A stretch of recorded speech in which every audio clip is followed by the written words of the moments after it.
Today we are going to discuss human relations theory and contribution of Elton Mayo. आज हम लोग बात करेंगे मानव संबंध सिद्धांत और एल्टन मेयो के योगदान के विषय में। दरअसल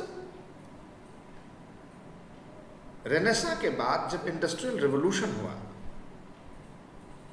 साइंस एंड टेक्नोलॉजी में नई नई रिसर्चेज हुई, खोज हुई,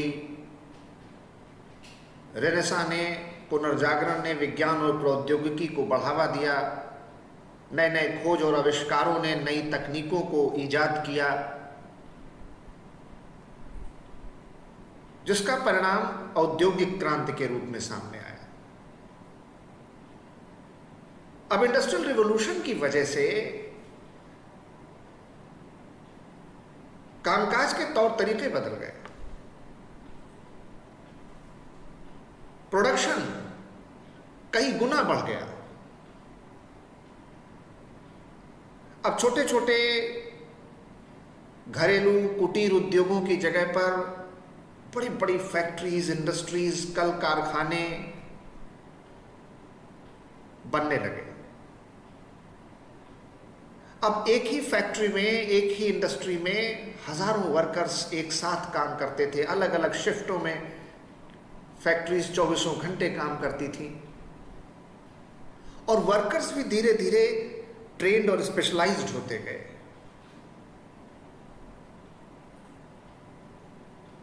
अब अलग अलग सेक्शंस, अलग अलग स्पेशलाइजेशन, अलग अलग रिक्वायरमेंट्स, अलग अलग टैलेंट, अलग अलग स्किल, अलग अलग एजुकेशनल क्वालिफिकेशन, अलग अलग एक्सपीरियंस के हिसाब से प्रोफेशनल्स और वर्कर्स रखे जाने लगे।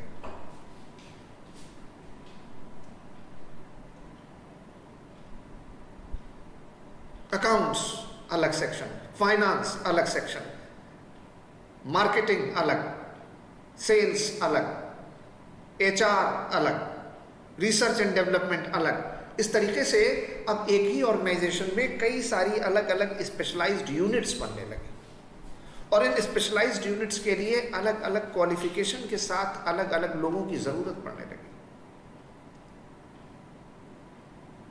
So instead of small cottage or small industries, there were large factories and industries being constructed.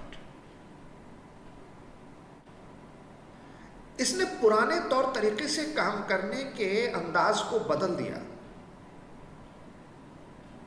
and therefore there was a need to search, find, establish, postulate, propagate and propound new principles, theories, sets of rules and regulations which can correspond to the needs and requirements of the new age organizations of industrial revolution.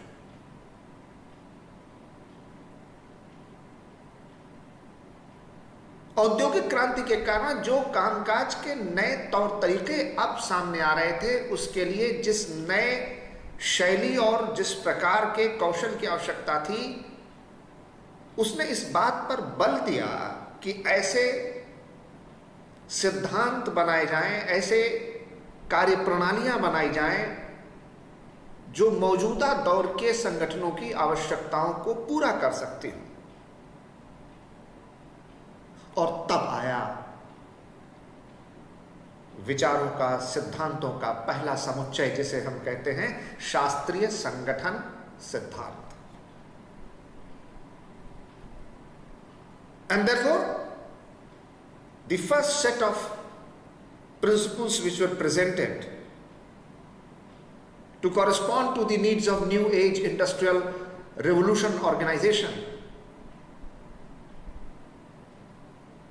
these first set of new principles were called as classical theory of organization, CTO, शास्त्रीय संगठन सिद्धांत।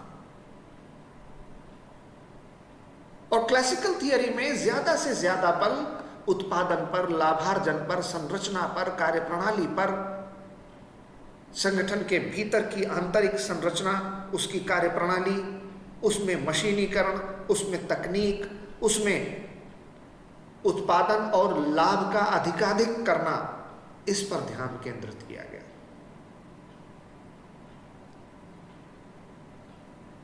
So classical theory emphasized upon structure, function, method, manner, methodology, and of course maximization of profit and production.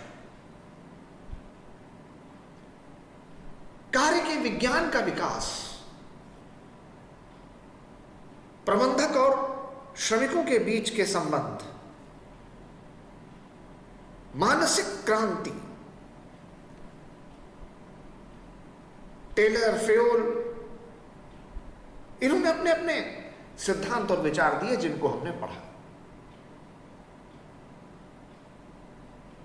So classical theory, it laid emphasis upon production, profit, structure, selection of workers, development of science of work, mental revolution, harmonious relationship between workers and management,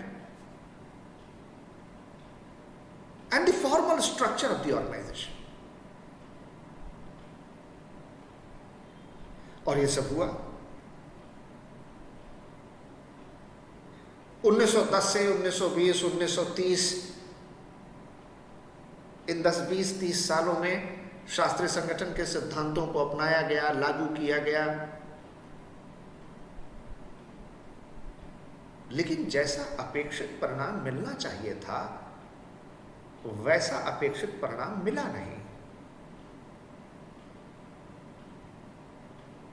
प्रबंधकों और श्रमिकों के बीच टकराव रुके नहीं। धरना, हड़ताल, प्रदर्शन समाप्त नहीं हुए।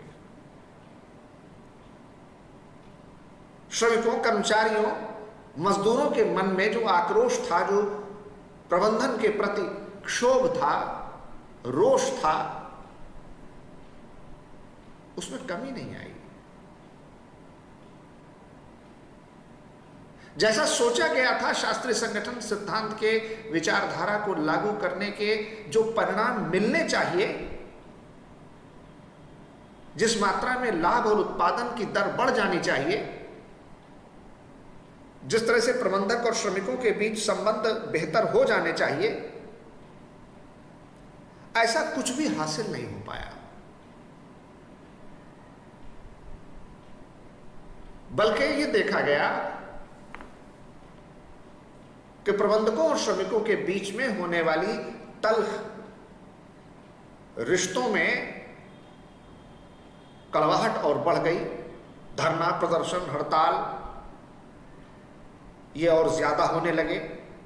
मजदूरों की हालत दिन ब दिन खराब और खराब, बद से बदतर होती गई। और शास्त्रीय संगठन के सिद्धांतों के द्वारा जो जादुई करिश्मे की खोज की जा रही थी, किससे औद्योगिक संगठनों में आमूल चूल बदलाव आ जाएगा, ऐसा कुछ हुआ नहीं।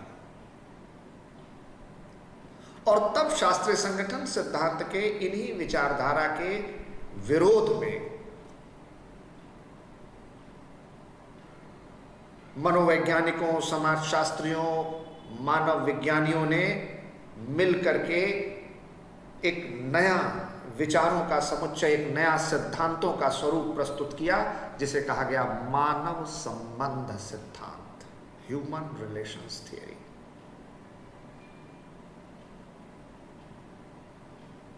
So human relations theory came into existence in opposition to the classical theory of organization,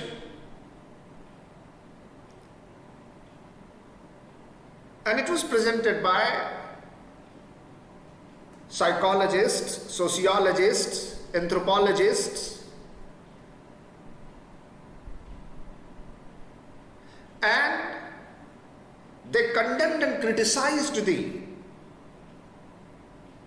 formal structure approach laden only with physical features of production and profit.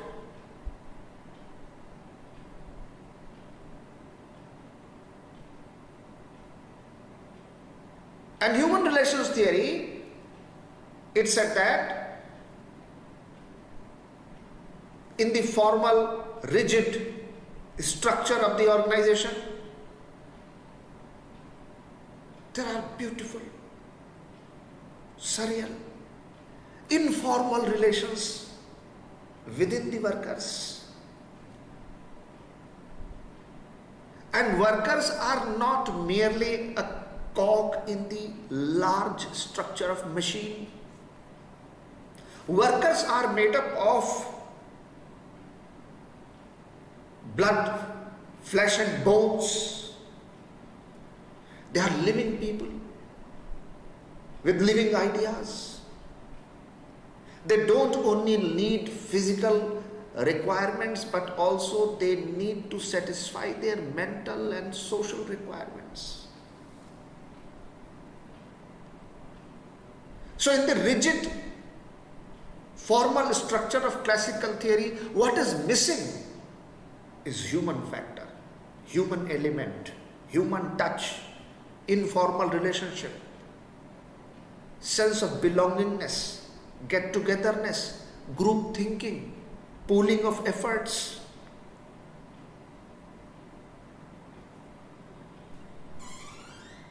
Men are just not machines or merely a cog in the machine, and their requirements also belong to different sets of social, emotional, sentimental factors. A satisfied worker is a productive worker. Not that productive worker is a satisfied worker. मानव संबंध सिद्धांत के विचारकों ने यह स्पष्ट किया और शास्त्रीय संगठन का खुलकर विरोध किया, आलोचना की, स्पष्ट कहा, साफ साफ तौर पर कहा कि मजदूर किसी संगठन में काम करने वाली एक बड़ी सी मशीन का कोई छोटा सा कलपुर्जा नहीं है।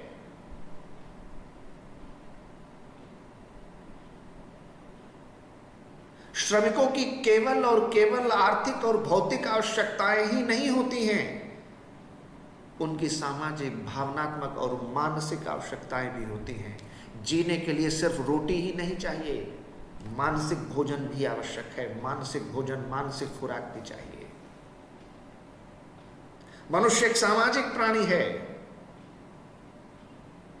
संगठन की दृढ़ औपचारिक संरचना के भीतर जो बड़ी कठोर है, वहां काम करने वाले श्रमिकों और कार्मिकों के बीच अपने आप मधुर परस्पर अनौपचारिक संबंध भी विकसित हो जाते हैं,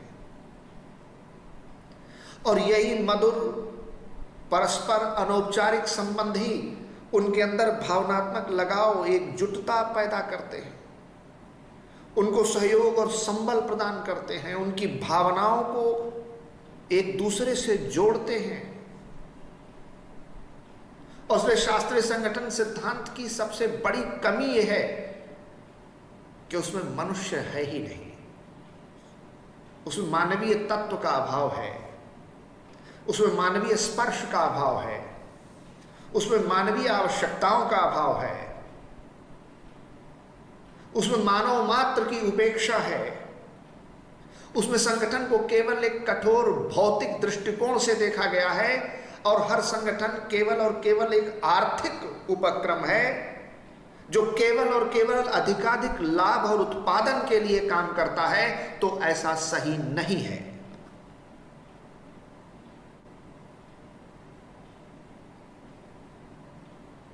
बल्कि एक श्रमिक के लिए, एक कार्मिक के लिए उसकी आंतरिक संतुष्टि, उसकी मानसिक संतुष्टि, उसकी भावनात्मक संतुष्टि कहीं अधिक महत्वपूर्ण है, और इसलिए एक संतुष्ट कार्यकर्ता ही उत्पादक कार्यकर्ता है, न कि एक उत्पादक कार्यकर्ता संतुष्ट कार्यकर्ता है। और इस तरह से मानव संबंध सिद्धांत शास्त्रीय संगठन सिद्धांत के प्रतिपक्ष में, विरोध में आया। तो इसलिए अगर शास्त्रीय संगठन सिद्धांत को वाद कहते हैं तो मानव संबंध सिद्धांत को प्रतिवाद कहते हैं। So as a contradiction,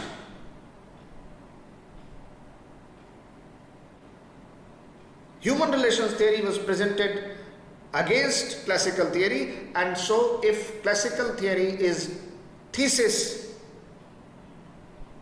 then human relations theory is antithesis.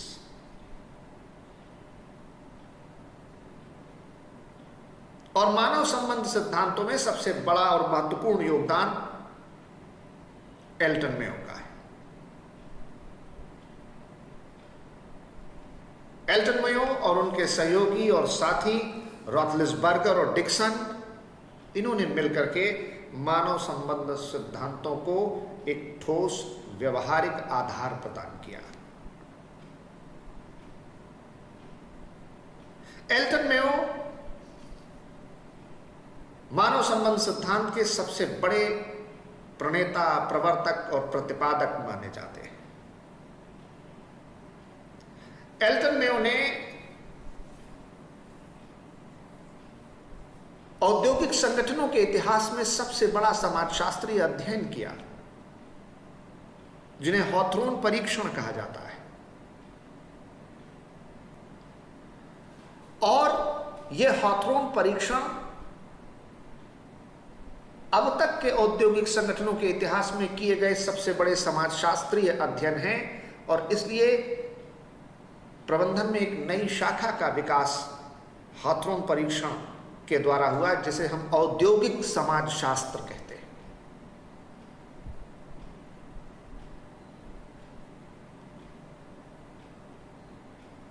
हॉथरॉन के अलावा भी एल्टन मेयो ने उसके पहले और उसके बाद बहुत सारे प्रयोग किए, और इस तरह से एल्टन मेयो ने जो भी सिद्धांत दिए वे केवल अपने अनुभव और अवलोकन के आधार पर नहीं थे, बल्कि उसके पीछे प्रयोगों की, अनुसंधानों की, शोध की एक लंबी श्रृंखला थी।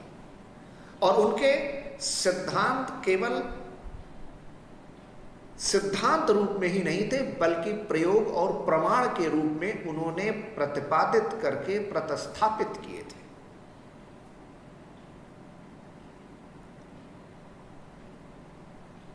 Elton Mayo is considered and regarded as the pioneer of human relations theory. He is regarded as the proponent, propagator, and propounder of human relations theory, along with his associates like Roethlisberger and Dickson.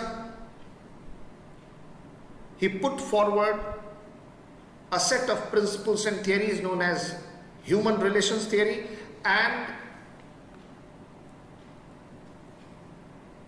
in his approach and theory, he conducted a series of experiments, and one of such experiments was Hawthorne experiment. Hawthorne experiment, which is the largest experiment so far conducted in the history of industries. And these experiments laid down a new branch of management, industrial sociology.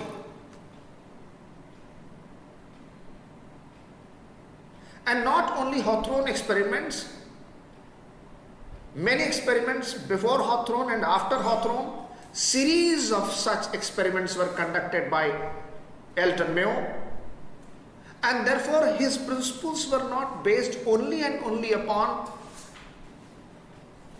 his empirical experiences and observations, but he also substantiated and fortified his principles on the basis of concrete research and experiments.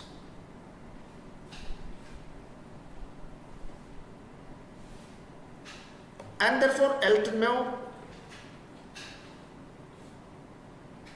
is one of the biggest name in the field of human relations theory.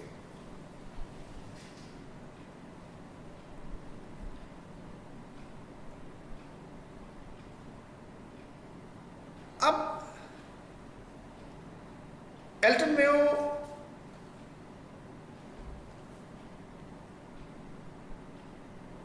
का जन्म Adelaide Australia में हुआ था।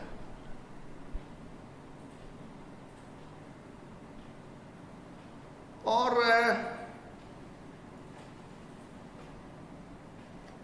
उन्होंने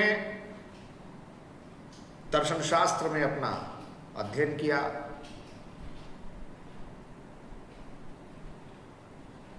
और फिर विश्वविद्यालय में दर्शन शास्त्र के प्रवक्ता हो गए।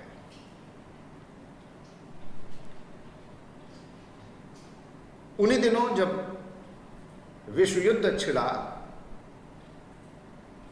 तो सरकार द्वारा उनकी तैनाती सेना चिकित्सा के एक शिविर में कर दी गई, जहां पर जंग के मैदान से घायल सैनिक इलाज के लिए लाए जाते थे। आर्मी के इस मेडिकल कैंप में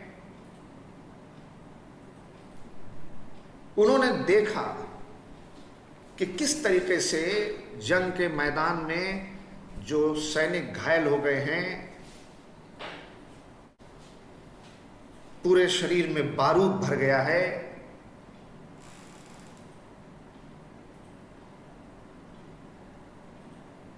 जिसमें गोलियां बिथी हुई हैं, बम के धमाके से किसी का हाथ उड़ गया, किसी का पैर उड़ गया।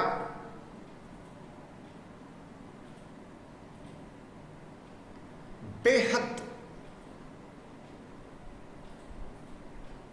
दर्द और जख्म से, तकलीफ से कराहते, चिल्लाते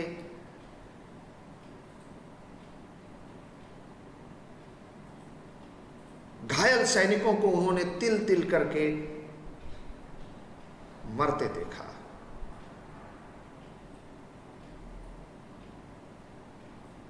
साक्षात मृत्यु के अवसाद, पीड़ा और कष्ट के इस आत्मावलोकन और साक्षात्कार प्रदर्शन ने एल्टन मेयो को अंदर से झकझोर के रख दिया।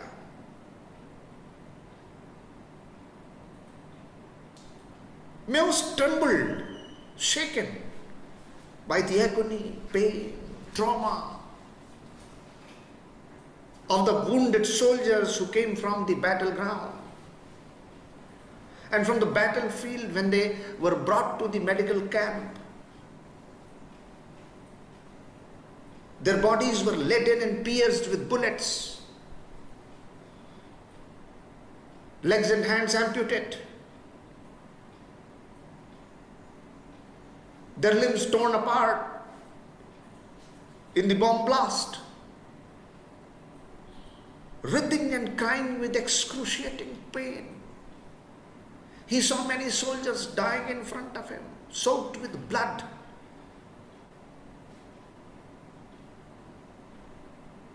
It was so abhorring.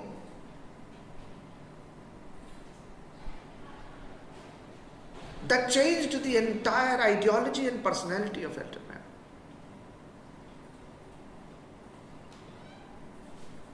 खैर, जंग समाप्त हुई, युद्ध समाप्त हुआ और फिर से वो अपने दर्शन शास्त्र विभाग में आकर पढ़ाने लिखाने लगे, लेकिन अब उनका मन उचट चुका था।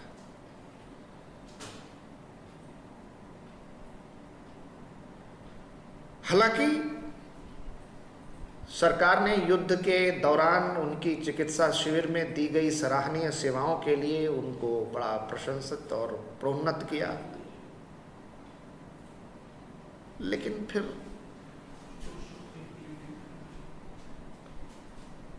अकादमिक जगत से अलग होकर के वो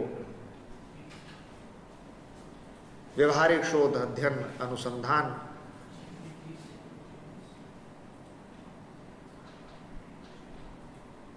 और मानव व्यवहार के अध्ययन की ओर प्रेरित हुए और फिर वो अमेरिका आ गए।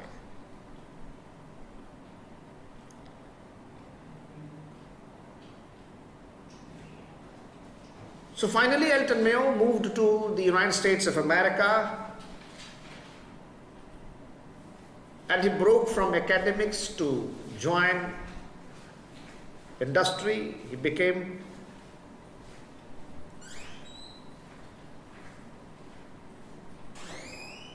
a social behavioralist.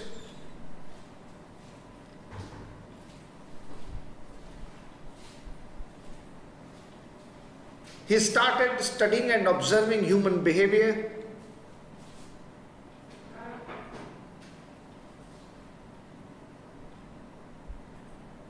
And then he conducted a series of experiments in the United States of America.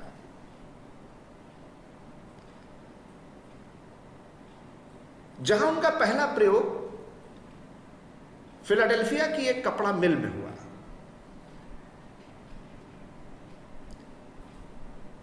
Philadelphia की वह कपड़ा मिल लगातार घाटे में जा रही थी।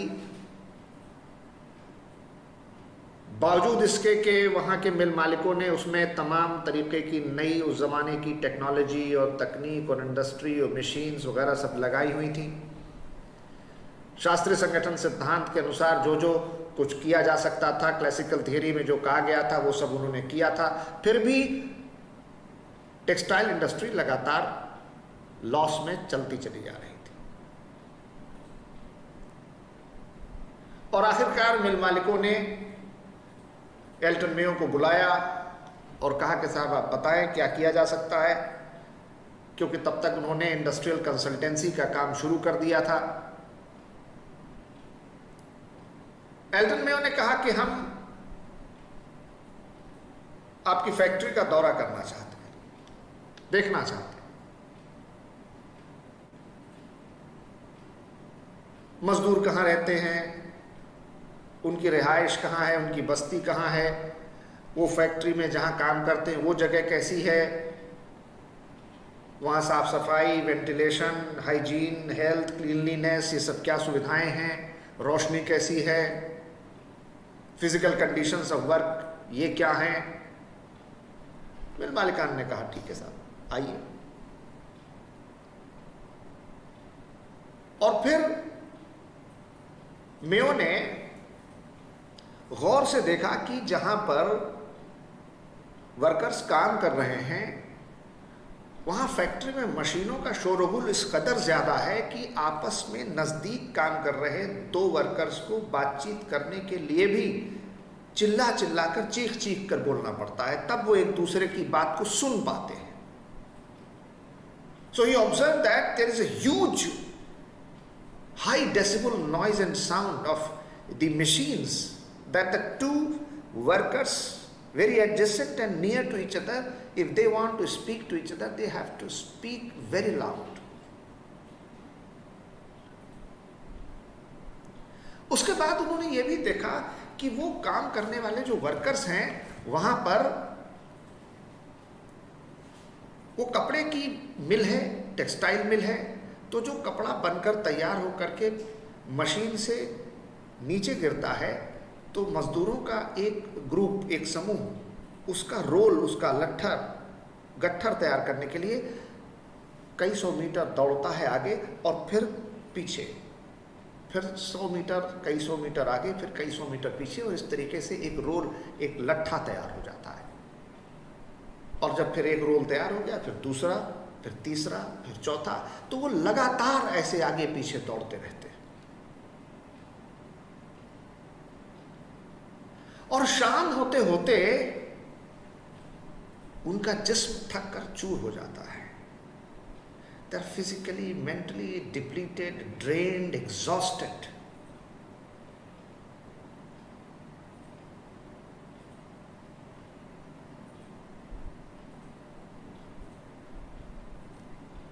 और जब शाम को काम खत्म होने का वक्त आता है तो वो काम से छुट्टी नहीं पाते, निढाल होकर गिर जाते हैं।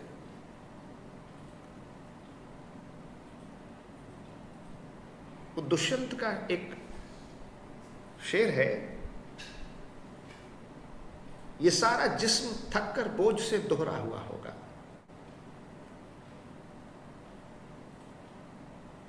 ये सारा जिस्म थक कर बोझ से दोहरा हुआ होगा, मैं सजदे में नहीं था, आपको धोखा हुआ होगा। यहां तक आते आते सूख जाती हैं कई नदियां, मुझे मालूम है पानी कहां ठहरा हुआ होगा। यही हाल उन मजदूरों का था। उसके बाद मेयो ने गौर किया कि जब वो फैक्ट्री से बाहर निकलकर अपने अपने रिहाइश बस्ती की तरफ जाते हैं तो फैक्ट्री का जब दरवाजा खुलता है तो इस कदर वो बाहर निकलते हैं जैसे किसी कैद से आजाद होकर छूट के आ रहे हैं।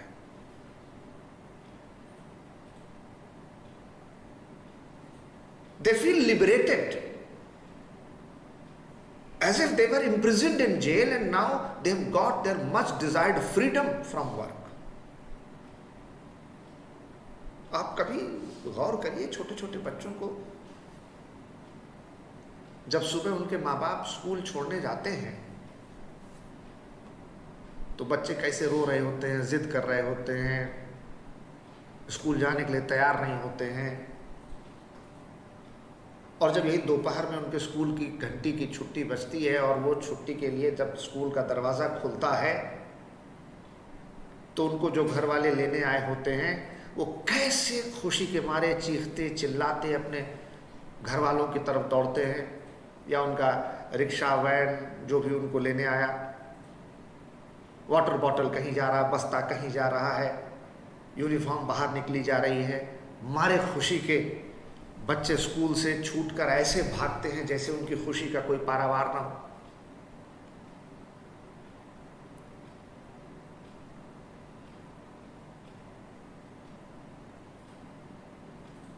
स्कूल से छूटे हुए बच्चे की तरह, स्कूल से छूटे हुए बच्चे की तरह आना है मेरे पास तो पहले की तरह।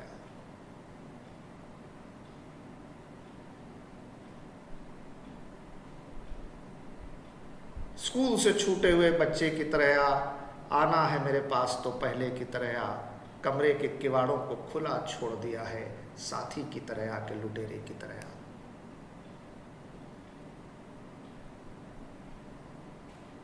कुछ रंग तमन्नाओं में खुशबू की तरह आ यार नए साल के तोहफे की तरह, स्कूल से छूटे हुए बच्चे की तरह आना है मेरे पास तो पहले की तरह। मेयो ने बड़े गौर से देखा कि फैक्ट्री का दरवाजा खुलकर जैसे मजदूर बाहर निकलते हैं कि कैद से आजाद हुए, और अपनी बस्ती जब पहुंच रहे हैं तो रास्ते में एक छोटा सा चर्च पड़ता है। उस चर्च में एक छोटी सी मेडिकल क्लिनिक है।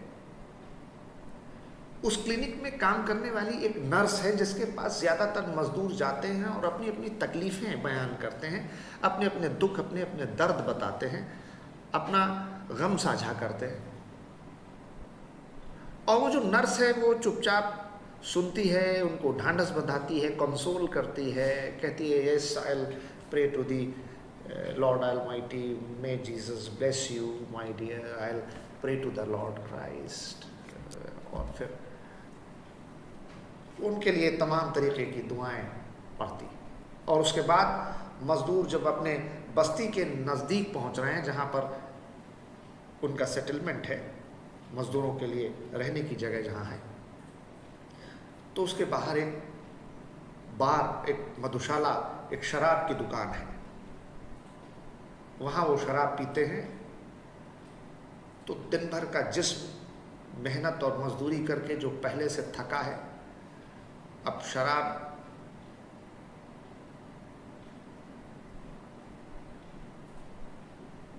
उनके थके और बोझिल जिस्म को और बेजान कर देती है, और वो किसी तरीके से गिरते पड़ते अपने घर पहुंचते हैं। वहाँ घर में लड़ाई झगड़ा होता है और फिर वो किसी तरीके से थक के चूर होकर गिर कर सो जाते हैं, और फिर सवेरे जब आँख खुलती है बस किसी तरह आनन फानन तैयार होते हैं और फिर जल्दी जल्दी भाग के अपने काम की ओर दौड़ पड़ते हैं, और फिर शाम होती है और फिर यही, और फिर सुबह होता है और फिर यही सिलसिला, सुबह होती है, शाम होती है, और जिंदगी यूं ही तमाम होती है। यही रोज का रोज होता है।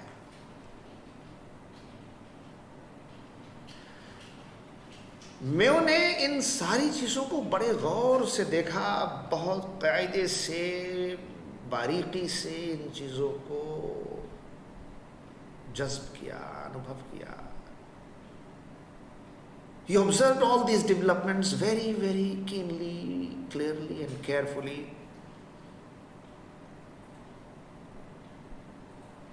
और आखिरकार फिर अपनी एक पूरी रिपोर्ट तैयार की, जिसमें उसका नाम उन्होंने दिया फर्स्ट इंक्वायरी। और इसमें उन्होंने मिल मालिकों से कुछ बातें रिकमेंडेशंस के तौर पर कहा कि आपको कुछ चीज़ें माननी पड़ेंगी। और वो ये, पहली बात कि जो आपने ये महंगी महंगी बड़ी बड़ी मशीनें खरीद की लगाई हैं, इनको बंद कर दीजिए। दूसरा, इन मशीनों से जो होने वाला शोरगुल है इस कदर ज़्यादा है कि इससे तो कान के पर्दे फट जाएं, इसको बंद करा दीजिए। तीसरा, ये जो मजदूर सुबह से शाम तक लगातार मेहनत करते हैं, बिना रुके काम करते हैं, इनको बीच बीच में काम के दौरान विश्राम के अवसर दिए जाएं, इंटरवल दिया जाए, ताकि अपने आप को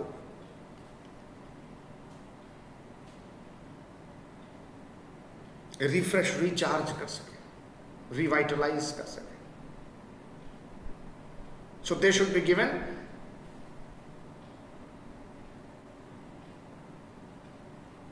certain period of interval at periodical levels so that they may rejuvenate, refresh, recharge themselves.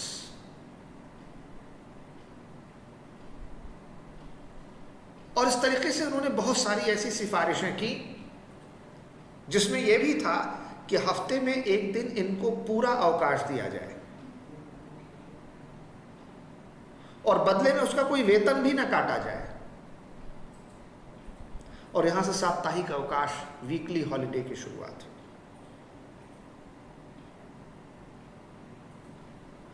और उन्होंने ये कहा कि साल भर में अगर कोई व्यक्ति मजदूर के रूप में रोज आकर काम कर रहा है और किसी छुट्टी वाले दिन भी वो काम आता है, काम करता है, तो फिर उसकी छुट्टी का भी नकदीकरण किया जाए, अवकाश का नकदीकरण किया जाए। लीव एनकैशमेंट का कॉन्सेप्ट जो था, ये भी मेयो ने दिया।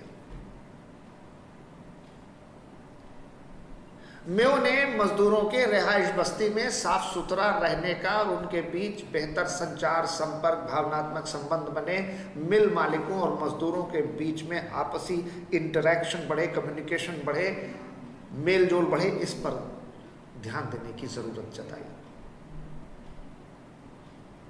मिल मालिकों ने कहा, भाई आप ये हमारी तरफ से रिपोर्ट लिख रहे हैं कि मजदूरों की तरफ से रिपोर्ट लिख रहे हैं? कंसल्टेंसी फीस आप हमसे ले रहे हैं कि उनसे ले रहे हैं? मेयो ने कहा, फैसला आपको करना होगा। मिल आपकी बहुत घाटे में है, बंद होना तय है, लाजिम है। जो मैं कह रहा हूं उसको करके देख लीजिए,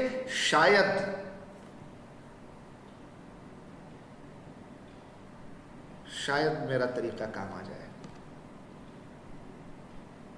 और जहां पर युक्ति से काम चल जाता हो, वहां पराक्रम नहीं दिखाना चाहिए।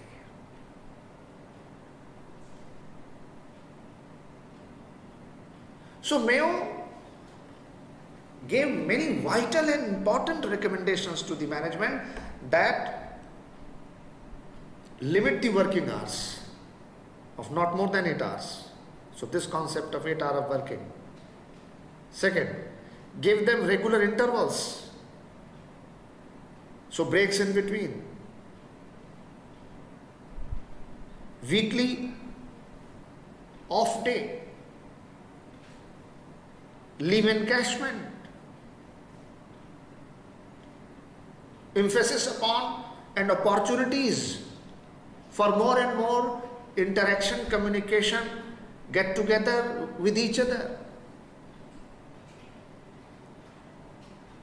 to forge and develop healthy, cordial and harmonious relationship between workers and management. All such planned policies and strategies must be put in place. And yes, workers where they are residing, that must be also taken care of. आज ये सारी बातें सुनकर शायद आपको लगे कि इसमें क्या नया है, लेकिन जब ये एल्टन मेयो ने कहा था 1924 में, लगभग 100 साल पहले, तो ये सब बड़े अनोखे, बड़े क्रांतिकारी विचार थे, बड़े they were very unique, revolutionary ideas.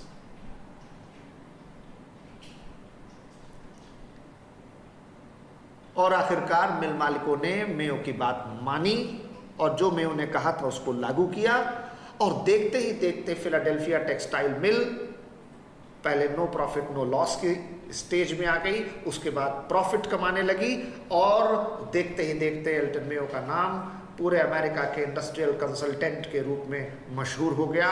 और फिर एल्टन मेयो ने इंडस्ट्रियल कंसल्टेंसी के फील्ड में बहुत ही बेहतरीन शोध, अनुसंधान, नए नए सिद्धांत और विचार दिए, हाथरॉन का परीक्षण किया और बहुत सारे परीक्षण किए।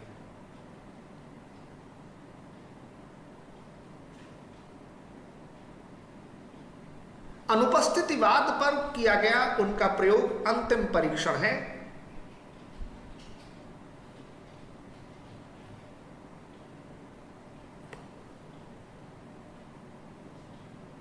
तो उन्होंने कौन कौन से प्रयोग किए, उसका क्रमबद्ध श्रृंखला, ऐतिहासिक क्रम क्या है,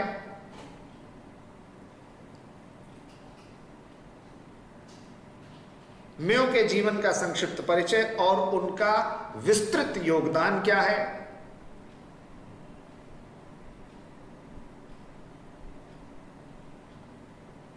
उन सारी बातों पर हम लोग एक एक करके चर्चा करेंगे। So what is the contribution of Elton Mayo in the field of human relations theory? What are the different experiments he conducted over a period of time, including Hawthorne experiments? His experiment on absenteeism was the last experiment conducted by Elton Mayo. What has been his contribution as a human relations thinker, a theorist?